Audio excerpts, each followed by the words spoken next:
네, 다중공선성을 알면 매개 효과와 조절 효과의 비교가 가능해집니다. 이해할 수가 있게 되죠. 그래서 다중공선성이 무엇인가 이 부분에 대해서 여러분들이 정확하게 좀 이해를 하실 필요가 있어요. 다중공선성이라는 문제가 왜 대두가 되었냐면 제가 이거를 이제 어, 모델이 아니라 이 D를 T로 바꿔가지고 모텔 이론이다 뭐 해가지고 제가 뭐 지어내가지고 설명을 막 그 19금 버전으로 해서 만든 게 있는데 뭐 요것도 뭐 기회가 되면 제가 한번 알려드릴게요.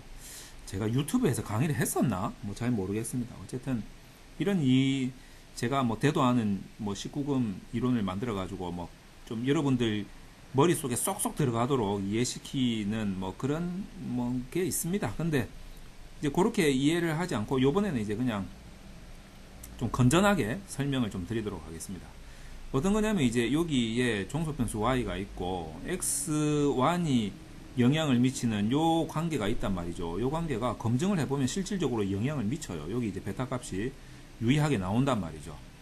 그런데 또 하나 더 있어요. x2가 또 y에 영향을 미치는 요 관계가 또 이 베타 값도 유의하게 나온단 말이죠. p 값이 0.05보다 작게 나온다는 소리죠. 이런 관계가 유의하게 나타난다.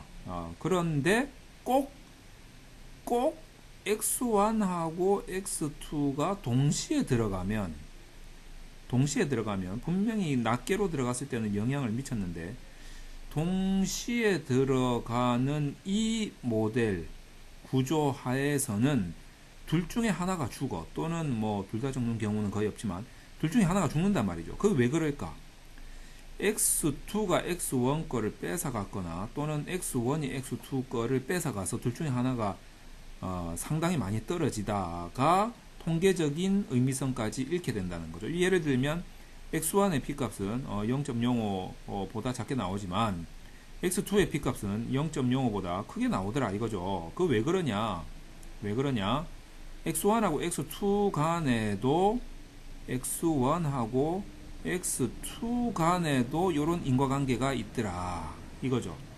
그래서 인과관계가 있다라는 것은 상관이 높다라거나 또는 영향관계가 있다 이렇게 볼 수가 있습니다. 그래서 우리가 이 상관을 이용해 가지고 무슨 분석을 합니까?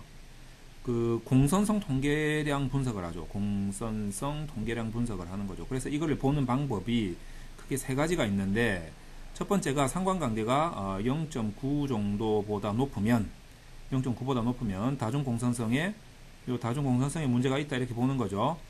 그러면 이제 이게 0에서부터 시작해서 1 사이에 값 중에서도 0.9 이상이다 라고 하면 1에서 0.9까지의 갭이 0.1이잖아요. 0.1. 자, 그리고 이 0.1은 알고 보면 10분의 1이잖아요. 그래서 이 10분의 1의 역수가 10이란 말이죠. 그래서 요렇게 세 개로 나눠서 볼 수가 있습니다. 자, 상관관계가 0.9보다 크다. 그 다음에 공차 한계가 토럴런스라고 하죠. 토럴런스가 0.1보다 작다. 그리고 VIF 분산 팽창 지수가 10보다 크다. 이렇게 되면 요 세 가지 조건 중에 하나가 성립이 되면 다중공선성에 문제가 있다. 이렇게 보는 겁니다. 그래서 다중공선성에 문제가 없는 것을 확인하기 위해서는 요것들을 거꾸로 해석해 주면 되죠. R 값이 0.9보다 작아야 되고 공차 한계가 0.1보다 커야 하고 VIF가 10보다 작아야 된다. 이렇게 요 세 개를 여러분들이 외우시면 됩니다. 그러면 다중공선성의 문제는 일어나지 않는다. 이렇게 보는 거죠. 자, 여기까지 이해를 하셨으면 이제 본격적으로 매개와 조절 효과에 대한 논리 구조를 한번 따져봅시다. 자, 요걸 이제 회귀 분석에서 한다고 했을 때, 자, 매개 분석도 그렇고, 조절 분석도 그렇고, 전부 다 1단계, 2단계, 3단계 요 방식이란 말이죠. 그래서 1단계에는 자 매개 효과로 지금 설명하는 겁니다. 매개 효과. 1단계에는 독립 변수가 자 매개 변수에 미치는 영향이 유의해야 된다. 2단계 독립 변수가 종속 변수에 미치는 영향이 유의해야 된다. 3단계 독립 변수가 자 종속 변수에 미치는 영향과 매개 변수가 종속 변수에 미치는 영향이 자 이렇게 둘 중에 매개 변수 유의해야 된다. 독립 변수는 유의해도 되고 안 해도 된다. 이거죠. 다만 이때의 2단계의 베타값보다 3단계의 베타값이 작아야 한다. 다시 말해서 독립 변수가 혼자 들어갔을 때보다 매개 변수하고 같이 들어갔을 때 똑 떨어져야 된다. 이거죠. 베타값이. 왜? 매개 변수가 뺏어왔으니까. 뺏어오다 통계적인 유의성까지 잃어버리면 이때가 바로 매개 변수가 완전 매개를 했네 라고 이야기를 하고 그래도 통계적 유의성이 확보가 된 상태에서 2단계보다 떨어지면 부분 매개를 했다. 이렇게 이야기를 하는 논리가 바로 매개 효과 논리입니다. 자, 그럼 이제 조절 효과로 들어가 볼게요. 1단계가 있고, 자, 2단계가 있고, 3단계가 있습니다.